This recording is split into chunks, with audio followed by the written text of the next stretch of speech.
오늘도 주님과 친밀함을 가지기 위해 오신 여러분들을 환영하고 축복합니다.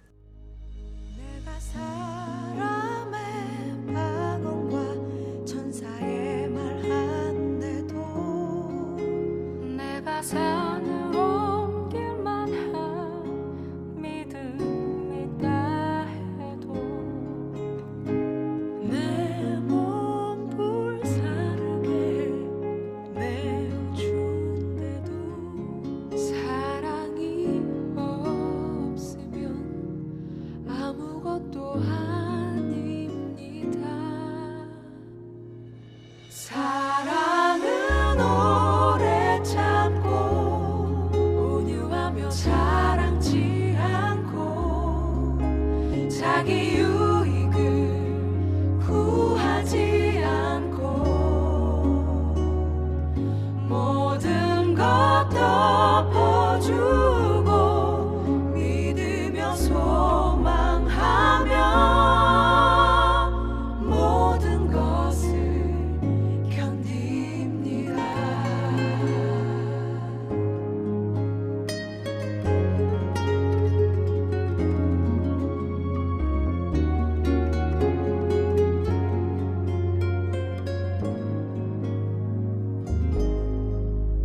내가 사람의 방언과 천사의 말한데도 내가 산으로 옮길 만한 믿음 있다 해도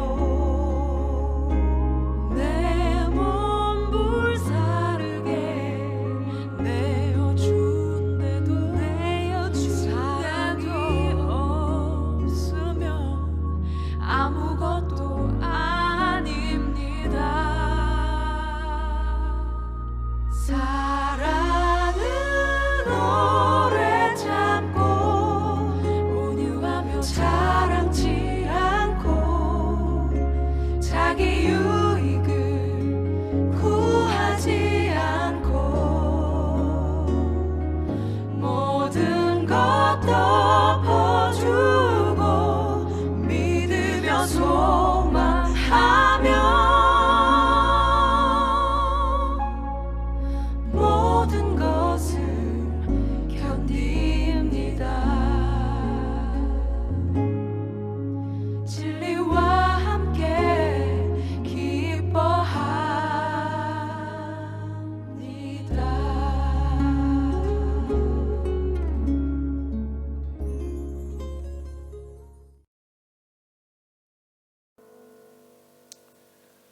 오늘 하나님께서 우리 가운데 주시는 말씀은 마태복음 2장 9절부터 12절까지의 말씀입니다. 우리가 이 말씀을 한 절씩 교독하고 마지막 절은 함께 읽겠습니다.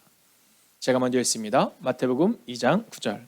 박사들이 왕의 말을 듣고 갈새 동방에서 보던 그 별이 문득 앞서 인도하여 가다가 아기 있는 곳 위에 머물러 서 있는지라.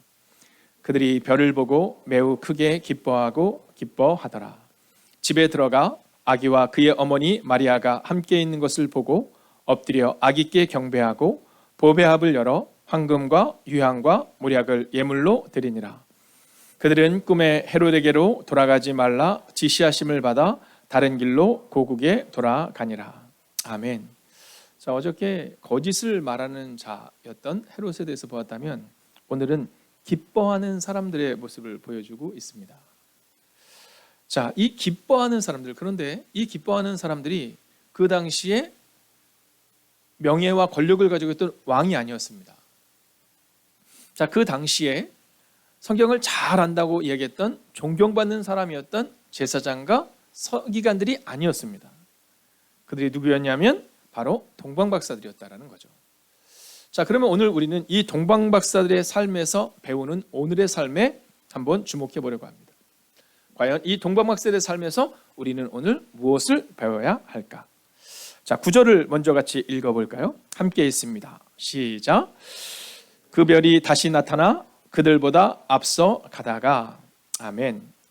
자, 오늘 이 동방박사들이 헤롯에게서 들어요. 뭐라고 듣느냐 하면, 야, 너희가 그 왕을 찾으면 나한테도 알려다오. 내가 가서 경배하겠다. 자, 그리고 나왔는데 여러분 보십시오. 거기에는 누구 있었냐면 헤롯 왕도 있었고 제사장과 서기관들도 있었습니다. 자, 그런데 오늘 그 별을 따라, 즉 인도함을 따라서 살았던 사람들은 동방박사였다라는 거죠. 자, 오늘 여기서 우리가 볼 수 있는 이 동방박사들의 첫 번째 특징은 인도받는 삶을 살아냈다라는 겁니다. 여러분, 우리는 늘 우리 힘으로 살아가려고 할 때가 참 많이 있는데요. 성경은 우리 가운데 야, 너희 힘으로 살아가려 하지 말고 인도함을 받는 삶을 살아내, 이렇게 얘기합니다. 얼마 전 제가 선배 목사님을 찾아뵙고 그 목사님께 이제 여러 가지의 상황과 또 여러 가지의 기도 제목을 부탁을 드리는데 선배 목사님이 그런 얘기 하시더라고요. 인도함을 받는 삶이 필요해요. 목사들에게 있어서 메시아 컴플렉스가 있어요. 내가 자꾸 바꾸려고 하고 내가 무슨 것을 이루려고 하고, 그게 아니라 주님의 인도하심에 맡겨야 돼요. 그래서 저한테 이런 얘기를 하시더라고요. 당신께서 젊은 시절에 이제 그분의 선생님이시죠. 지금은 장로님이 되셨다고 하시는데요. 그분의 선생님이 그렇게 얘기하셨대요. 가장 좋은 충고는 아무것도 안 하는 거다, 이렇게 얘기했다라는 거예요. 자, 그것을 받아들일 만한 사람에게 충고했을 때 그것이 받아들여지지만 그렇지 않을 때는 충고를 하지 않는 것이 낫다, 이런 얘기를 하시는 거예요. 그러면서 뭐라고 말씀하시냐 하면 인도함을 받는 사람들에게 그 별이 보인다라는 거죠. 자, 오늘 그 별은 동방박사들만이 볼 수 있는 별이 아니라 누구나 볼 수 있는 별이었음에도 불구하고 인도함을 받는 삶을 살아냈던 이 동방박사들에게 그 별이 다시 보였다라는 거예요. 여러분, 그 별은 아주 신비해서 일반인들에게는 보이지 않는 것이 아니라 누구에게나 보였지만 그 별을 따라 살아냈던 이 동방박사들에게만이 그 별이 보였다라는 거죠. 여러분, 우리는 무엇으로 인도함을 받아야 될까요? 저는 말씀으로 인도함을 받아야 된다고 믿습니다. 여러분, 그럼 저는 여기서 여러분의 질문을 한 가지 던지려고 해요. 말씀에 대한 태도가 여러분들이 어떠하냐라는 겁니다. 자, 대제사장과 서기관들과 여러분, 우리의 역할을 물어보는 게 아닙니다. 여러분, 목사라는 역할, 또 직분자라는 역할은 그냥 위치에 불과한 거잖아요. 역할에 불과한 거지 그게 뭐 높고 낮음의 문제가 아닙니다. 어디에서 어떤 일을 하느냐, 목사는 그 위치가 그냥 여기 강단에서 말씀을 전하는 거고, 또 안내하시는 분들은 안내의 위치에서, 또 중보자들은 중보의 위치에서, 여러분, 우리가 그렇게 하는 거지 이건 높고 낮음의 문제가 아니라는 겁니다. 다만 다른 점이 있습니다. 그건 뭐냐면 말씀에 대한 태도입니다. 자, 오늘 그들이 그 별을 보고 어떻게 고백하는지 아세요? 같이 한번 읽어볼까요? 읽습니다. 크게 기뻐하고 기뻐하더라. 여러분, 근데 이 본문이 그들이 그 별을 보고 크게 기뻐하고 기뻐했다. 여러분은 오늘 이 예배의 자리에 오시면서 어떤 마음으로 오셨습니까? 아이, 그래도 내가 장로인데, 아유, 내가 권사인데, 내가 목사인데, 아유, 그래도 내가 그 자리에 가야지, 이런 마음으로 오셨습니까? 제가 오늘 예배 전에 이제 구산동에 있을 때 과거에 했던 것처럼 앞에서 이제 오시는 성도님들을 한 분 한 분 뵈면서 기도도 하고 또 그분들을 맞이하는 시간을 가졌습니다. 근데 성도님들이 저를 보고 나서 이렇게 하고 가는 분이 없더라는 거예요. 다들 어머, 목사님 웬일로? 이렇게 말씀하시는 거예요. 네, 아니, 목사가 교회에 있는 게 당연한데 네, 목사님이 왜 여기 계세요? 이렇게 하시더라고요. 근데 그때 제 마음에 말씀드리진 않았지만 제가 중보기도를 할 때마다 이 온라인으로 예배드리는 분들의 이름을 보고 꼭 기도하거든요. 그리고 아침에 오면 오시는 분들이 이제 제가 다 볼 수 있으니까 아침마다 그분들을 위해서 한 분 한 분 기도하거든요. 근데 제 마음에도 이렇게 기쁜데 하나님은 얼마나 기쁠까, 이런 생각이 드는 거예요. 그런데 하나님이 기뻐하시는 것처럼 우리도 그러냐는 거죠. 말씀의 자리가 막 사모하고 너무 크게 기뻐하고 기뻐하는지, 아니면 그냥 가야 되니까 가는 건지, 여러분, 이 태도를 점검해야 한다는 거죠. 근데 현대인의 성경은요, 이 본문을 조금 더 분명하게 말해줘요. 함께 읽어볼까요? 시작. 그 별을 보고 박사들은 기뻐서 어쩔 줄 몰랐다. 할렐루야. 여러분, 저는 여러분들이 그 별을 보고 기뻐서 어쩔 줄 모르는 이 동방박사들처럼 오늘 이 매일의 기도의 자리가, 또 여러분이 말씀을 읽는 자리가 기뻐서 어쩔 줄 모르는 은혜의 자리가 되시기를 주의 이름으로 축원하겠습니다. 자, 두 번째 한번 볼까요? 기쁨으로 말씀을 대해야 한다는 겁니다. 여러분, 기뻐서 어쩔 어쩔 줄 모르는 마음으로 말씀을 대해야 되는 거예요. 말씀의 인도하심을 받는 것이 첫 번째 스텝이라면 기쁨으로 말씀을 대해야 한다라는 겁니다. 여러분, 말씀에 대한 태도가 이 간절함을 얘기하고 있죠. 근데 왜 이들이 기뻐서 어쩔 줄 모르는 간절함이 있었을까요? 자, 그 장면은요, 이제 우리가 상상력을 한번 동원해야 합니다. 2000년 전으로 한번 가보는 거예요. 자, 동방박사들의 여정을 보면 수개월에서 수년으로 봅니다. 어떤 분들은 젊은 시절에 출발해서 그들의 노년에 그것에 도착할 것이다, 이렇게 얘기도 해요. 왜냐하면 여러분, 지금도 그렇지만 지금 우리가 만약에 걸어서 저 부산을 간다고 한번 생각해 보세요. 네, 얼마나 걸릴 것 같습니까? 여러분, 동방박사들이 황금과 유황과 모략을 가지고 큰 단체가 막 가고 있는데 여러분, 빨리 움직이지 못했을 거 아니에요. 한번 생각해 보세요. 이스라엘 백성들이 애굽에서 출발해서 가나안까지 갈 때 직진해서 가도 3개월에서 1년 이상이 걸리는 거리거든요. 그러면 동방에서 온 이 사람들이 이 예루살렘까지 오는데 얼마나 오래 걸렸을까? 여러분, 이것은 상상할 필요가 없는 겁니다. 자, 또한 더 중요한 게 있잖아요. 뭐를 따라왔죠? 별을 따라왔다라는 거예요. 태양을 따라왔으면 낮에 움직이면 됩니다. 우리 태국 간사님은 해군에 있었나요, 참? 네, 그럼 탈락입니다. 네. 네, 육군에 가신 분들 가운데 보면 야간 행군이라는 게 있잖아요. 야, 낮에는요, 힘들어도 더워도 그래도 갈만한데 밤에 보이지가 않으니까 낮에 만약에 40km를 간다. 그럼 밤에는 40km가 아니라 뭐 10km, 그 절반이 20km 혹은 그 10분의 1, 뭐 5km, 4km 이렇게 가는 겁니다. 그러니까 밤에 움직였을 것을 생각하면 이 동방박사들이 거기까지 오는데 걸렸던 시간은 단순하게 생각해봐도 학자들이 얘기하는 수개월에서 수년은 더 걸렸을 거라는 거죠. 왜냐하면 밤에만 움직였을 거거든요. 혹시 산을 타본 적 있으세요? 여러분, 산을 타는 것은요, 어려운 일이거든요. 자, 동방에서부터 글리 올 때 사막도 있지만 광야가 있습니다. 여러분, 그 시기를 언제 움직여요? 밤에 움직이는 거예요. 낮과 밤이 바뀐 겁니다. 근데 그렇게 묵묵히 걸어온 거예요. 또 저는 이 모습을 생각하는데, 여러분, 별은 언제 뜨는지 아시죠? 날이 좋아야 뜨는 거예요. 만약에 비가 온다? 그러면 별이 안 뜨는 겁니다. 오늘 왜 예루살렘에 와서 물어보냐면, 또 더 중요한 게 뭐냐면 오다가 그 별을 놓친 거예요. 그러니까 예루살렘으로 왔던 이유는 그 별을 따라오다가 별을 놓치고 났는데 이제 그들이 알 수가 없는 거예요. 그 별을 찾을 수가 없는 거예요. 그래서 이 별이 왕, 즉 메시아로 오는 거니까, 그러니까 헤롯 궁에서 태어나지 않았겠느냐. 그래서 헤롯 궁에 온 거거든요. 자, 그 험난한 인생을 그들이 사는 겁니다. 여러분, 그 흔적이 있을 때 기뻐서 어쩔 줄 모르는 은혜가 임하게 되는 거예요.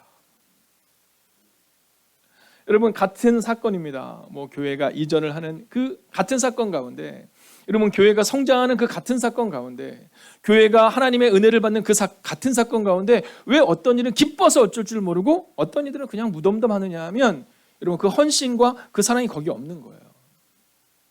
오늘 여러분이 온라인으로 예배드리고 있지만 여러분, 그 자리에서 교회로 나오는 것 너무 어렵죠. 그런데 온라인으로 드릴 수밖에 없는 상황도 너무 어려울 수 있거든요. 그런데 그러함에도 불구하고 그 자리를 우리가 지켜나가고 있는 거죠. 제가 예배를 때 보면 앉는 자리들이 거의 비슷하세요. 근데 저는 우리 성도님들이 참 좋은 게 뭐냐면, 새가족들이 오면 자기가 앉는 자리가 아니라 다른 데 앉아도 전혀 상관이 없으시더라고요. 제가 예전에 목회했던 교회에서는 한 분이 앉는 자리가 있으셨거든요. 교회에 아주 중요한 역할을 하시는 분이셨는데 새가족이 앞에 왔는데 어깨를 툭툭 치셨어요. 여기 내 자리라고. 그래서 새가족이 그 다음 주에 안 와서 얼마나 그때 제 마음이 어려웠는지 몰라요. 여러분, 우리의 자리는 지금 여기 세 번째 자리, 그게 아니라 그저 눈물의 자리, 헌신의 자리가 되어야 하는 겁니다. 오늘 이 동방박사들의 삶은 바로 그 삶이 있었기 때문에 말씀을 대하는 그 기쁨이 그들 가운데 있었다라는 거죠. 여러분, 제자의 삶을 성경은 이렇게 말합니다. 같이 한번 읽어보기를 원하는데요. 함께 읽을까요? 시작. 아무든지 나를 따라오려거든 자기를 부인하고 날마다 제 십자가를 지고 나를 따를 것이니라. 아멘. 여러분, 누가복음 9장 23절이 말하는 것처럼 날마다 나를 따라오라. 여러분, 동방박사들의 삶을 보세요. 밤마다 따라간 거예요. 여러분, 1년 열심히 해서 끝장내자가 아니라 여러분 날마다 그 삶을 살아냈다라는 거죠. 여러분 바로 이 날마다의 삶을 하나님이 우리 가운데 요구하고 계시는 겁니다. 여러분 말씀과 묵상의 시간을 살아내며 믿음으로 걸어가는, 그래서 걸어가다 보니 그 말씀이 기뻐서 어쩔 줄 모르는 십자가진 같은 고생이나 그러나 그 고생이 끝내는 부활의 영광에 이르는 길임을 고백하는 여러분과 제가 되기를 주의 이름으로 축원하겠습니다. 자, 이제 마지막 세 번째 말씀을 볼까요? 자, 우리가 말씀에 대한 태도는 세 번째는 뭐냐면 말씀 앞에 무릎을 꿇어야 한다는 겁니다. 자, 말씀의 인도함을 받아요. 말씀을 기뻐해요. 근데 이 말씀이 뿌리를 내리지 못한 경우가 참 많아요. 자, 그 이유는 무엇일까요?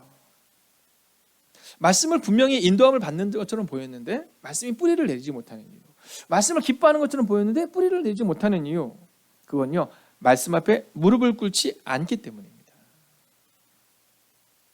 성경을 같이 한번 읽어볼까요? 읽습니다. 시작. 집에 들어가 아기와 그의 어머니 마리아가 함께 있는 것을 보고 엎드려 아기께 경배하고. 아멘. 여러분 오늘 우리가 이 말씀을 대하는 태도가 바로 여기에서 볼 수 있어야 되는 겁니다. 자, 그들이 어떻게 표현하고 있냐면 아기께 경배하고 이렇게 말해요. 동방박 세대의 삶은 단순하고 명료했던 겁니다. 오직 메시아로 나시는 이를 위해서 온 거예요. 여러분 하나님의 계획하신 가운데 하나님이 그들을 뽑은 거예요. 왜 동방박사인지는 모르겠어요. 성경에 보면 갈렙이라는 사람이 나오잖아요. 이스라엘 12지파 중에 한 명, 지파 중에 리더인데 근데 이 사람이 누구예요? 잡족이에요. 이스라엘 사람이 아니에요. 그 당시에 인정받지 못하는 사람처럼 보이는데 근데 이 잡족이었던 이 갈렙이 하나님의 쓰임을 받아요. 왜요? 성경에 보면 후에 뭐라고 기록하냐면 온전히 나를 따랐던 사람이 이렇게 말해요. 여러분 그가 뭐 예를 들어서 아브라함의 몇 대 손이 아니라 잡족이었는데 온전히 하나님을 따라서 그렇게 살아가게 되었다라는 거죠.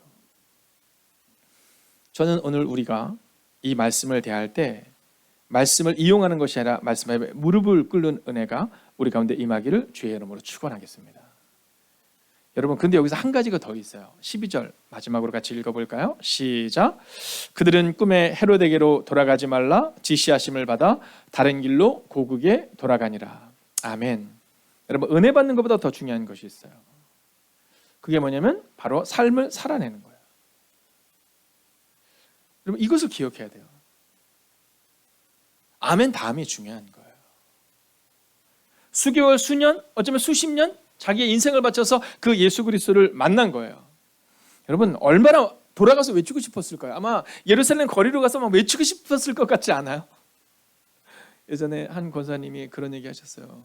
목사님, 제가 권사로서 이제 부르심을 받게 되었을 때 정말 사람들에게 막 가서 얘기하고 싶었대요.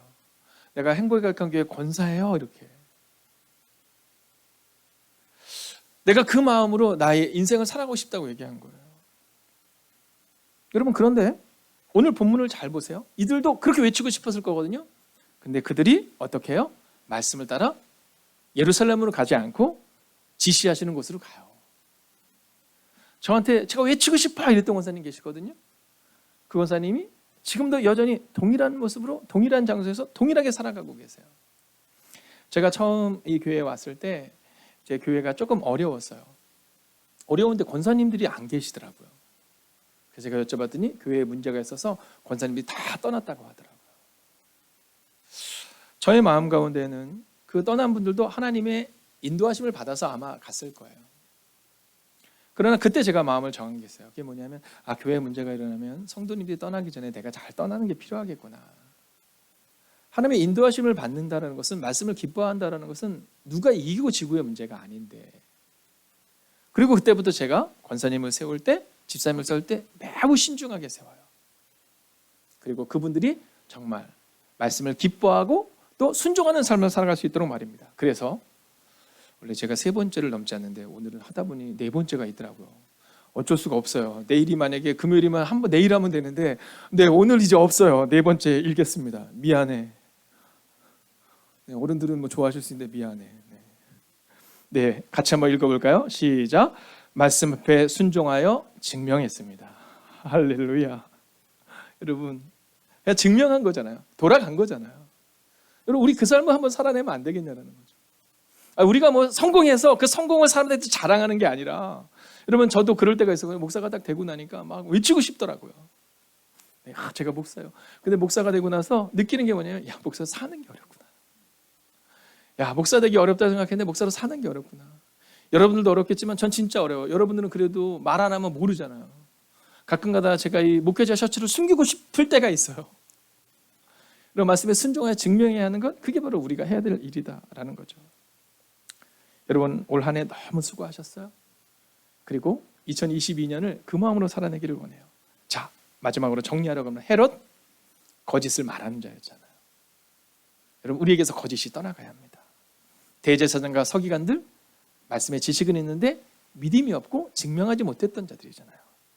근데 동방박사들은 어떤 사람들입니까? 말씀을 신뢰함으로, 말씀 앞에 기뻐서 어쩔 줄 몰라 하는 말씀으로 여러분 그들의 삶을 인도하는 그 별의 인도를 따라 증명했던 사람들이었음을 기억하며, 오늘도 그 주님의 음성을 듣고 나아가는 여러분과 제가 되기를 주의 이름으로 축원하겠습니다. 기도하겠습니다. 여러분 오늘 이 말씀을 붙들고 우리가 깊은 묵상을 함께 할 텐데요, 말씀을 신뢰함으로 증명하게 해달라고 우리 한번 기도하기 원해요. 말이 앞서지 않고 말씀으로 살아내어 기쁨이 되는 사람이 될 수 있도록, 말씀으로 가정과 교회가 기쁨의 공동체, 은혜의 공동체가 될 수 있도록 여러분 우리가 함께 간절하게 기도하기를 원합니다. 함께 기도하겠습니다. 오 살아계신 아버지 하나님, 말씀을 신뢰함으로 증명하는 하나님의 사람들이 되기를 원합니다. 말이 앞서지 않고 말씀으로 살아내는 그 한 사람 되기를 원합니다. 기쁨이 되는 사람이 되어 주님의 일을 감당하는 하나님의 사람들 되기를 원합니다. 오 주님, 말씀으로 가정과 교회가 기쁨의 공동체, 은혜의 공동체가 되기를 원합니다. 오 주님, 말씀하여 주시고 인도하여 주셔서 위로하시고 능력으로 함께하여 주셔서 하나님 오늘 그 은혜가 우리 안에 임할 수 있도록 오 주님 역사하여 주시옵소서. 오 주님, 말씀을 신뢰함으로 증명할 수 있기를 원합니다. 말이 앞서지 않게 하시고 말씀으로 살아낼 수 있기를 원합니다. 기쁨이 되는 사람이 되기를 원합니다. 오 주님, 말씀으로 가정과 교회가 기쁨의 공동체가 되기를 원합니다. 오 주님, 우리의 교회가 은혜의 공동체가 되기를 원합니다. 오 주님, 말씀하여 주셔서 위로하여 주셔서 능력으로 함께하여 주셔서 하나님 말이 앞서는 교회가 되지 않게 하시고 기쁨으로 말씀을 따라가는 교회, 그리고 끝내는 오늘도 말씀으로 증명하는 삶을 살아가게 하여 주시옵소서. 오늘 하루를 축복합니다. 여전히 힘겹고 어려운 시기를 지나가야 되는 하나님의 사람들이 있습니다.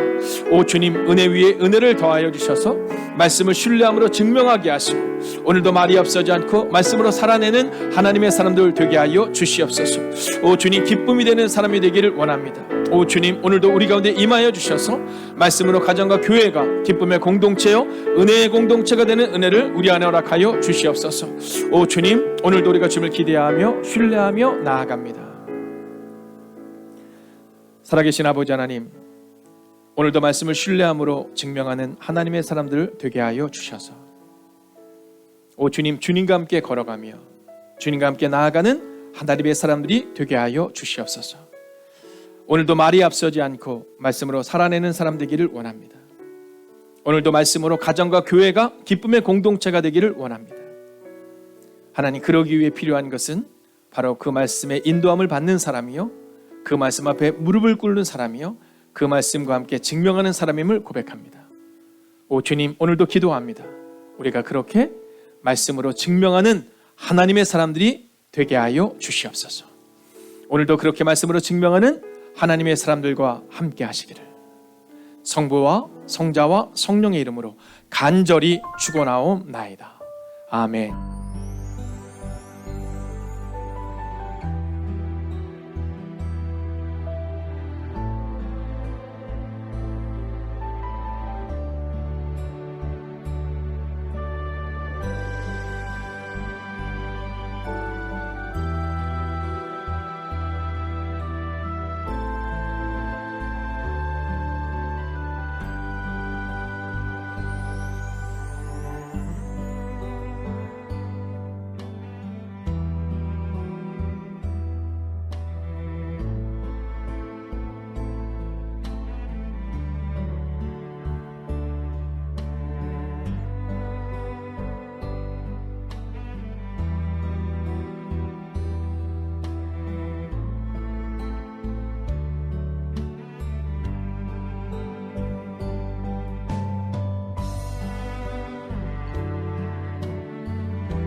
하나님께서 우리의 기도에 영광 받으셨습니다. 이제는 우리의 삶을 통해 하나님의 영광이 되시기 바랍니다.